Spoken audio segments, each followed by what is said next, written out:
রাধে কৃষ্ণ বন্ধুরা, কেমন আছেন আপনারা? আশা করি সবাই ভালো আছেন। আজকে আবার একটা নতুন ভিডিও নিয়ে হাজির হয়ে গেছি। ভিডিওটি শেষ অবধি দেখার অনুরোধ রইল। আজকের গল্প রবীন্দ্রনাথ ঠাকুরের জীবিত ও মৃত। আজকে গল্পের দ্বিতীয় পর্ব।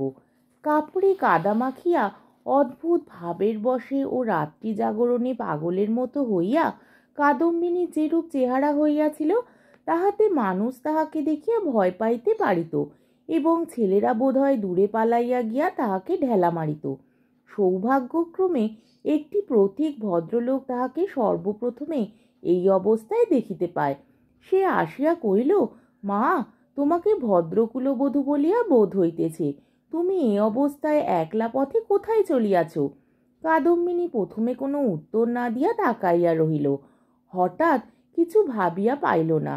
সে যে সংসারের মধ্যে আছে, তাহাকে যে ভদ্রকুলবধূর মতো দেখাইতেছে, গ্রামের পথে পথিক তাহাকে যে প্রশ্ন জিজ্ঞাসা করিতেছে, এ সমস্তই তাহার কাছে অভাবনীয় বলিয়া বোধ হইল। প্রতীক তাহাকে পুনশ্চ কহিল, চলো মা, আমি তোমাকে ঘরে পৌঁছাইয়া দিই। তোমার বাড়ি কোথায় আমাকে বলো। কাদম্বিনী চিন্তা করিতে লাগিল। শ্বশুর বাড়ি ফিরিবার কথা মনে স্থান দেওয়া যায় না। বাপের বাড়ি তো নাই। তখন ছেলেবেলার সইকে মনে পড়িল। সই যোগমায়ার সহিত যদিও ছেলেবেলা হইতেই বিচ্ছেদ, তথাপি মাঝে মাঝে চিঠিপত্র চলে। এক এক সময় রীতিমতো ভালোবাসার লড়াই চলিতে থাকে। কাদম্বিনী জানাইতে চাহে ভালোবাসা তাহার দিকেই প্রবল। যোগমায়া জানাইতে চাহে কাদম্বিনী তাহার ভালোবাসার যথোপযুক্ত প্রতিদান দেয় না। কোনো সুযোগে একবার উভয় মিলন হইতে পারিলে যে একদণ্ড কেহ কাহাকে চোখের আড়াল করিতে পারিবে না, এ বিষয়ে কোনো পক্ষেরই কোনো সন্দেহ ছিল না।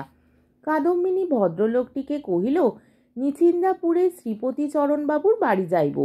প্রতীক কলিকাতায় যাইতেছিলেন। নিচিন্দাপুর যদিও নিকটবর্তী নহে, তথাপি তাহার গম্যপথেই পড়ে। তিনি স্বয়ং বন্দোবস্ত করিয়া কাদম্বিনীকে শ্রীপতিচরণবাবুর বাড়ি পৌঁছাইয়া দিলেন। দুই সইয়ে মিলন হইল। প্রথমে চিনিতে একটু বিলম্ব হইয়াছিল, তাহার পরে বাল্য সাদৃশ্য উভয়ের চক্ষে ক্রমশই পরিস্ফুট হইয়া উঠিল। যোগমায়া কহিল, ওমা, আমার কি ভাগ্য! তোমার যে দর্শন পাইব এমন তো আমার মনেই ছিল না। কিন্তু ভাই, তুমি কি করিয়া আসিলে? তোমার শ্বশুর বাড়ির লোকেরা যে তোমাকে ছাড়িয়া দিল?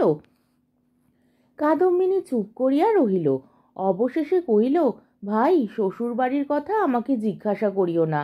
আমাকে দাসীর মতো বাড়ির এক প্রান্তে স্থান দিও, আমি তোমাদের কাজ করিয়া দিব। যোগমায়া কহিল, ওমা, সে কি কথা? দাসীর মতো থাকিবে কেন? তুমি আমার সই, তুমি আমার, ইত্যাদি। এমন সময় শ্রীপতি ঘরে প্রবেশ করিল। কাদম্বিনী খানিকক্ষণ তাহার মুখের দিকে তাকাইয়া ধীরে ধীরে ঘর হইতে বাহির হইয়া গেল। মাথার কাপড় দেওয়া বা কোনরূপ সংকোচ বা সম্ভ্রমের লক্ষণ দেখা গেল না। পাছে তাহার সইয়ের বিরুদ্ধে শ্রীপতি কিছু মনে করে, এজন্য ব্যস্ত হইয়া যোগমায়া নানারূপে তাহাকে বুঝাইতে আরম্ভ করিল। কিন্তু এতই স্বল্প বুঝাইতে হইল এবং শ্রীপতি এত সহজে যোগমায়ার সমস্ত প্রস্তাবে অনুমোদন করিল যে যোগমায়া মনে মনে বিশেষ সন্তুষ্ট হইল না। কাদম্বিনী সইয়ের বাড়িতে আসিল, কিন্তু সইয়ের সঙ্গে মিশিতে পারিল না। মাঝে মৃত্যুর ব্যবধান। আত্মসম্বন্ধে সর্বদা একটা সন্দেহ এবং চেতনা থাকিলে পরের সঙ্গে মেলা যায় না। কাদম্বিনী যোগমায়ার মুখের দিকে চায় এবং কি যেন ভাবে। মনে করে স্বামী এবং ঘরকন্যা লইয়া ও যেন বহুদূরে আর এক জগতে আছে। স্নেহ, মমতা এবং সমস্ত কর্তব্য লইয়া ও যে পৃথিবীর লোক, আর আমি যে শূন্য ছায়া। ও যেন অস্তিত্বের দেশে, আর আমি যেন অনন্তের মধ্যে। যোগমায়ারও কেমন কেমন লাগিল, কিছুই বুঝিতে পারিল না। স্ত্রীলোক রহস্য সহ্য করিতে পারে না, কারণ অনিশ্চিতকে লইয়া কবিত্ব করা যায়, বীরত্ব করা যায়, পাণ্ডিত্য করা যায়, কিন্তু ঘরকন্যা করা যায় না। এই জন্য স্ত্রীলোক যেটা বুঝিতে পারে না, হয় সেটার অস্তিত্ব বিলোপ করিয়া তাহার সহিত কোনো সম্পর্ক রাখে না, নয় তাহাকে স্বহস্তে নতুন মূর্তি দিয়া নিজের ব্যবহারযোগ্য একটি সামগ্রী গড়িয়া তোলে। যদি দুয়ের কোনোটাই না পারে, তবে তাহার উপর ভারী রাগ করিতে থাকে। কাদম্বিনী যতই দুর্বোধ হইয়া উঠিল, যোগমায়া তাহার উপর ততই রাগ করিতে লাগিল। ভাবিল, এ কি উপদ্রব স্কন্ধের উপর চাপিল।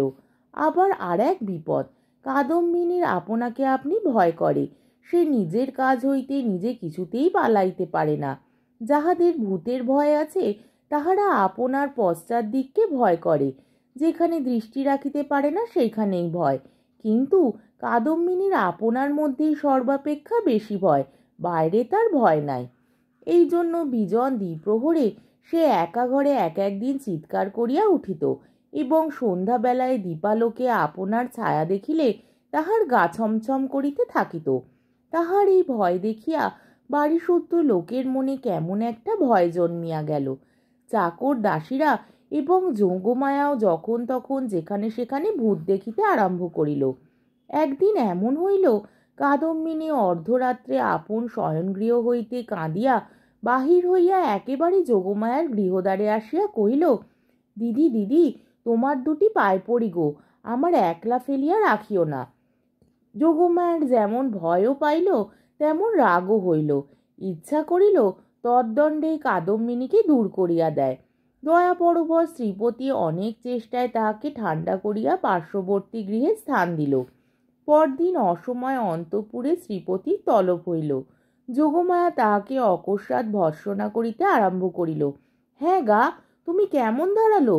একজন মেয়ে মানুষ আপন শ্বশুর ঘর ছাড়িয়া তোমার ঘরে আসিয়া অধিষ্ঠান হইল, মাসখানেক হইয়া গেল, তবুও যাইবার নাম করে না।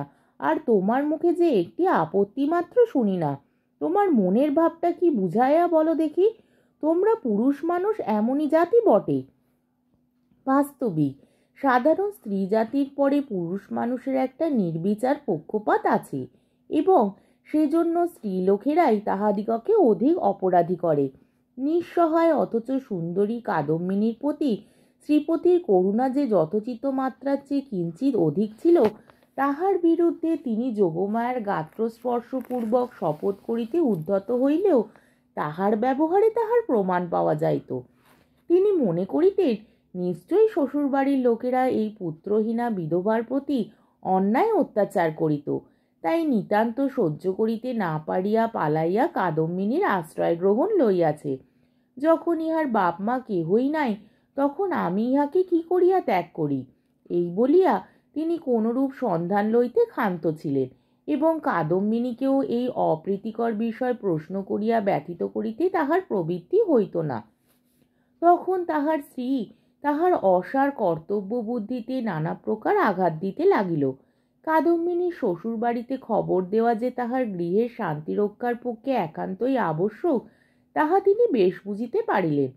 অবশেষে স্থির করিলেন, হঠাৎ চিঠি লিখিয়া বসিলে ভালো ফল নাও হইতে পারে। রানীহাটে তিনি নিজে গিয়া সন্ধান লইয়া যাহা কর্তব্য স্থির করিবেন। শ্রীপতি তো গেলেন। এদিকে যোগমায়া আসিয়া কাদম্বিনীকে কহিল, সই, এখানে তোমার আর থাকা ভালো দেখাইতেছে না, লোকে বলিবে কি? কাদম্বিনী গম্ভীরভাবে যোগমায়ার মুখের দিকে তাকিয়া রহিল। লোকের সঙ্গে আমার সম্পর্ক কি? যোগমায়া কথা শুনিয়া অবাক হইয়া গেল। কিঞ্চিত রাগিয়া কহিল, তোমার না থাকে আমাদের তো আছে। আমরা পরের ঘরের বধূকে কি বলিয়া আটক করিয়া রাখিব? কাদম্বিনী কহিল, আমার শ্বশুর ঘর কোথায়? যোগমায়া ভাবিল, মরণ, পোড়া কপালি বলে কি? কাদম্বিনী ধীরে ধীরে কহিল, আমি কি তোমাদের কেহ? আমি কি এ পৃথিবীর? তোমরা হাসিতেছ, কাঁদিতেছ, ভালোবাসিতেছ, সবাই আপন আপন লইয়া আছো। আমি তো কেবল চাহিয়া আছি। তোমরা মানুষ আর আমি ছায়া। বুঝিতে পারি না ভগবান আমাকে তোমাদের এই সংসারের মাঝখানে কেন রাখিয়াছেন। তোমরাও ভয় করো পাছে তোমাদের হাসি খেলার মধ্যে আমি অমঙ্গল আনি। আমিও বুঝিয়া উঠিতে পারি না তোমাদের সঙ্গে আমার কি সম্পর্ক।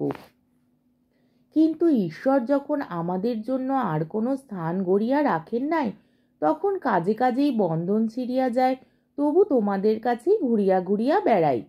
এমনইভাবে চাহিয়া কথাগুলি বলিয়া গেল যে যোগমায়া কেমন একরকম করিয়া মোটের ওপর একটা কি বুঝিতে পারিল, কিন্তু আসল কথাটা বুঝিল না, জবাবও দিতে পারিল না, দ্বিতীয়বার প্রশ্ন করিতেও পারিল না। অত্যন্ত ভারগ্রস্ত গম্ভীরভাবে চলিয়া গেল। আজকের পর্বটি এখানেই শেষ হলো। আমার ভিডিওটি যদি আপনাদের ভালো লেগে থাকে তাহলে আমাকে কমেন্টের মাধ্যমে আপনাদের মূল্যবান মতামত অবশ্যই জানাবেন এবং আমার ভিডিওটিকে লাইক ও শেয়ার করার ও আমার চ্যানেলটিকে সাবস্ক্রাইব করারও অনুরোধ রইল। তাহলে আজকের ভিডিওটা এই অবধি। পরের দিন আবার এই গল্পেরই তৃতীয় পর্ব বা শেষ পর্ব নিয়ে হাজির হয়ে যাব।